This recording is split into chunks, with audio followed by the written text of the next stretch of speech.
Hello everyone and welcome to my holiday setup. Have you ever thought that you might not be good at something? Math, anyone? Or maybe reading the room? How about dancing? In this video, I would like to show you that you might be smarter and more capable than you think. So what is the problem? In my teenage years, I got very upset that I wasn't as successful in the dance school. Frankly speaking, I sucked. I thought if I'm smart, shouldn't I be good at everything I want to do? It seems like there's a lot of emphasis on doing well academically and not so much in any other areas. We all probably heard stories or maybe even experienced something like our parents dismissing our choice to go and study art or do music because it is deemed not serious enough. Another stereotype is, for example, that muscular guys are stupid. Well, there might be more types of intelligence than the one that is measured by the IQ test. In this video, I'm going to talk about the theory of multiple intelligences that was introduced by an American developmental psychologist, Howard Gardner, in 1983. That work consists of 9 types of intelligence, and that's what we're going to talk about today. But before we move on, please hit the like and subscribe button if you haven't yet.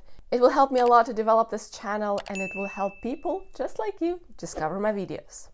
Thank you.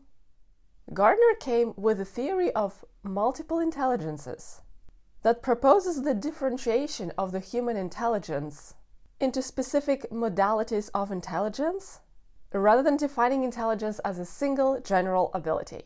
It's important to note that this theory was largely criticized by the mainstream psychology for its lack of empirical evidence and its dependence on the subjective judgment.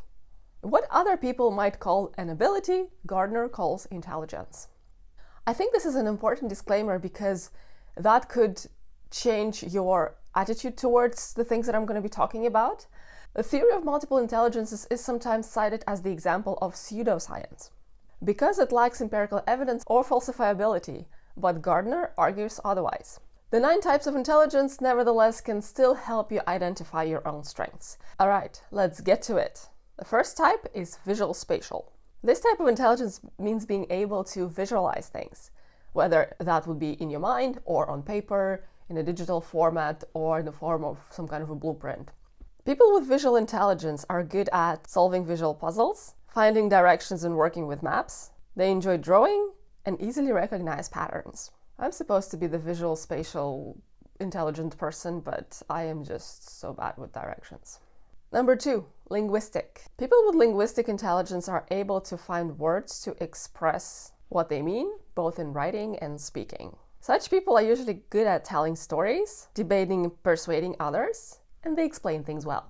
Number 3, logical mathematical. That is being able to quantify things, make hypotheses and prove them, think conceptually about numbers, relationships, and patterns. Such people are good at problem solving, enjoy thinking about abstract ideas, and conducting experiments. Number 4, kinesthetic. Kinesthetic intelligence means being able to coordinate your mind with your body. Sometimes it's also called physical intelligence. Such people are good with using gestures and have a good hand-eye coordination. They are skilled at dancing and sports, enjoy doing things with their hands, and remember by doing rather than by hearing or seeing. Number 5, musical. Musical intelligence means being good at discerning the sounds, their pitch, tone, rhythm, and timbre. Such people recognize musical patterns easily and enjoy singing and playing musical instruments. Number 6, interpersonal. Such people are good with sensing other people's feelings, emotions, and motivations. They have a great ability to cooperate and work in a group. Interpersonal intelligence could be equated to emotional intelligence. Such people create good relationships with others and are able to resolve conflicts in a group setting. Number 7, intrapersonal. Intrapersonal intelligence means understanding yourself, your own emotions, and needs. Such people tend to enjoy the self-reflection and analysis, have excellent self-awareness, and understand the basis of their own motivations and feelings. Number 8, naturalist. That type of intelligence relates to understanding living things and reading nature. This type of intelligence was a later addition to the original Gardner's work. And according to Gardner, such people are more in tune with nature. They enjoy exploring environment and learning about different species. Number 9, existential. Existential intelligence is about tackling the questions about why we live and why we die. This category was added to the original 8 in 1999 edition. If you want to find out which types of intelligence you have, I found a quiz that you could take in order to define that. As for me, that quiz was quite limited in the options that you could pick from, which makes it more entertaining rather than serious, like all those which celebrity could be your best friend kind of quizzes.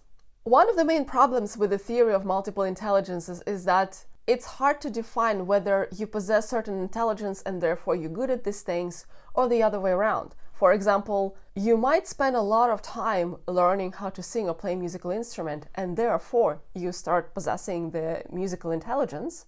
And maybe the other way around, you already had some kind of a musical, let's call it a talent or some inclination to be musical, and therefore it was easier for you to learn a musical instrument or to sing. Howard Gardner's work is controversial. One can say these are different talents. Another can argue that those 9 types of intelligence could be obtained through training and education. After all, none of us was born with some innate ability to write, draw, or prove the geometry theorems. So, what do you think? This theory is appealing because it suggests that everyone can be smart in one way or another. Would you like to assume that you are intelligent in one of these areas, or treat these 9 areas as skills? Let me know in the comments below. I personally like to think that all these 9 intelligences could be trained and improved, so all of us could get a bit smarter in physical activity or nature, drawing, learning, or math. And that was it for this video. Thank you so much for watching. Please like this video and subscribe to my channel if you haven't yet. And I will see you in my next video. Bye!